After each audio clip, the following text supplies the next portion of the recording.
Considering how we started, we had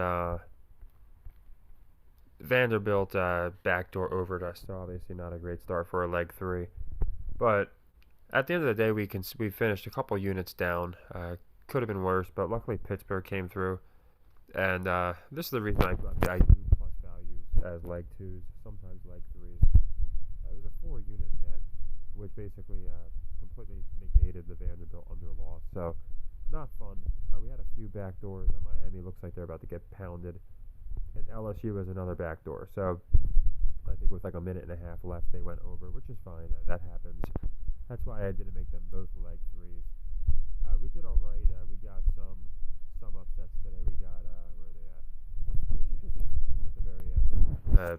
Figures, they were up most of the game. We got Washington. I would even though they were favorites, I think that was a weird line, but it was actually a push. So it was at 3 the whole time. Unless anyone bought a half a point, we got that. And the Oklahoma State Notre Dame, they just looked like weird spreads. I didn't think Caleb was going to do that bad, and we took a stab at Purdue and we didn't get that. So nothing too crazy. We've had much worse days. We've had better days. Like I said, a few units down because of Pittsburgh. If Pittsburgh hadn't come through, it would have been a pretty bad day in general. So for tomorrow, and I posted all my picks already, except a few. My last video where I went to the NFL games.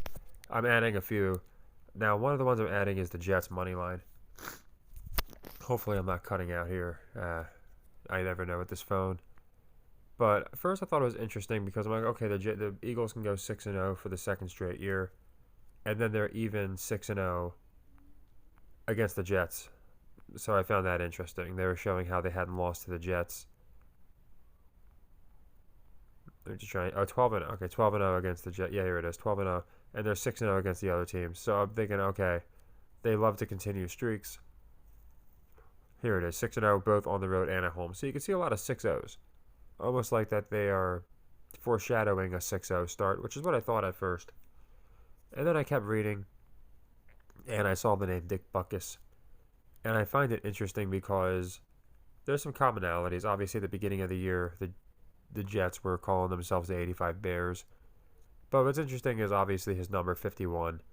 And I realized the Eagles with the loss could go to 5-1.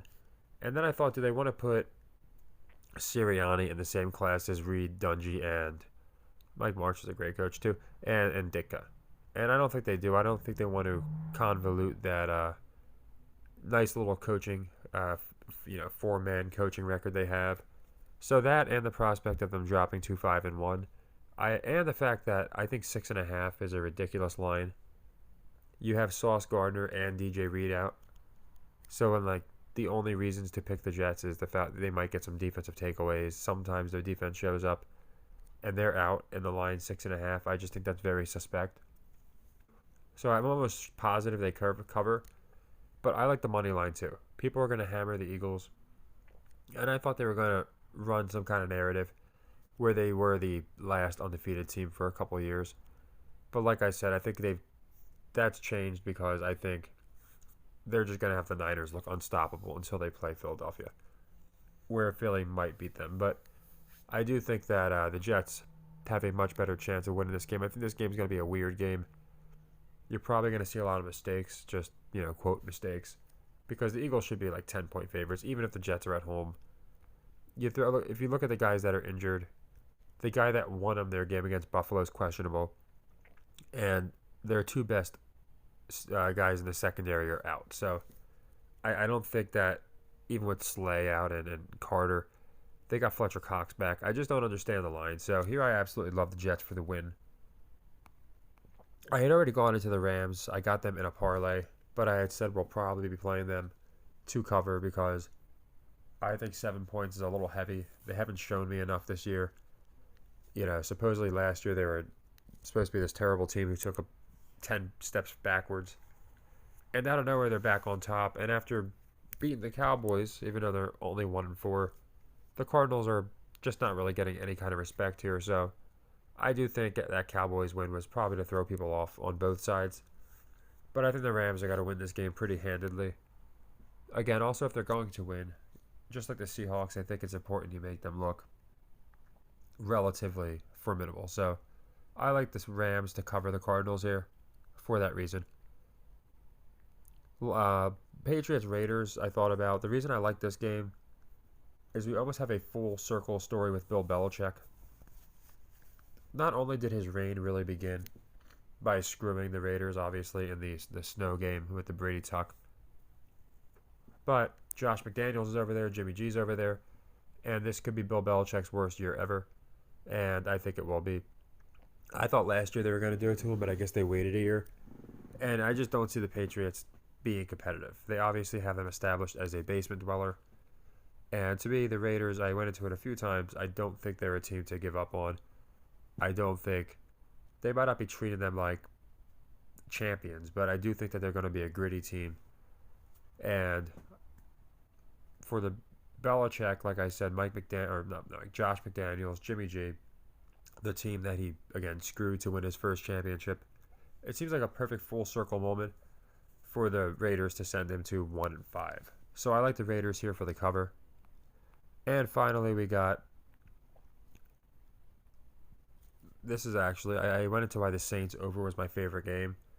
But this is my favorite game for a different reason. I believe in the gambling gods. And I believe in streaks. And I believe in things like that.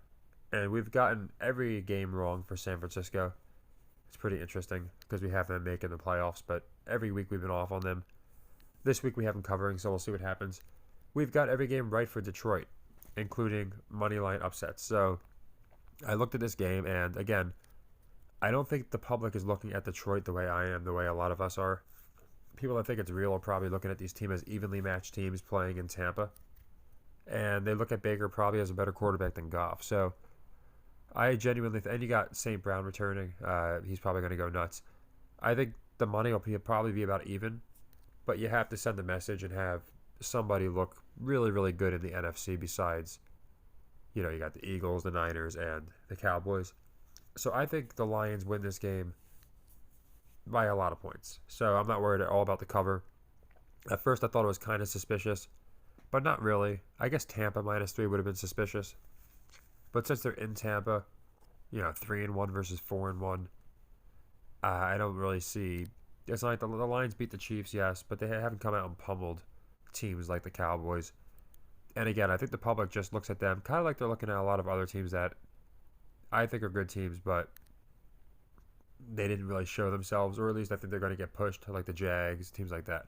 I think the public is looking at them saying that they haven't done too much. I personally, like I said, think the Lions are going to win the division with relative ease. And like I said, Bears, I had gone into that one. We're playing that one for the under. I thought of the prospect again of the Vikings winning, Bears dropping to 1-5, like for Ditka. It's just not enough for me to play it because I also think there's a good chance. Oh yeah, that's another thing. I had Minnesota get in the first pick because then they get Caleb. But I think it'd be interesting if the Patriots. I'm trying to look at teams that make the most sense to get Caleb when I'm making my picks too. So for a game like this, if I think the Patriots make sense to get Caleb, which I really do, it makes a lot of sense.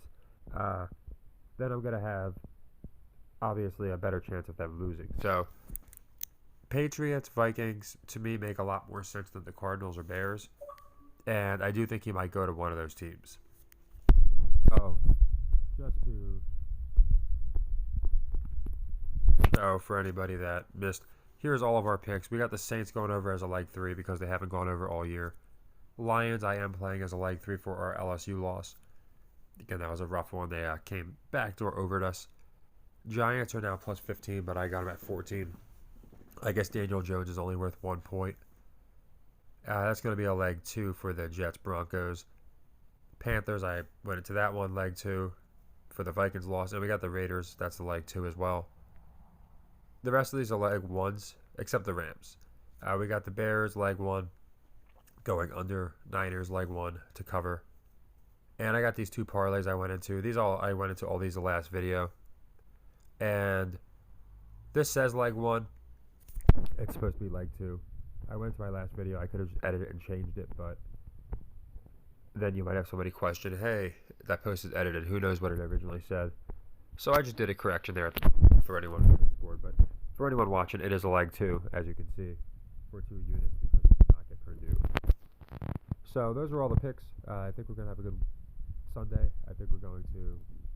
I like the Jets game a lot. I really like the Lions. We haven't missed on them. So between the metrics and just some of these stories and some of these lines, I think we're good.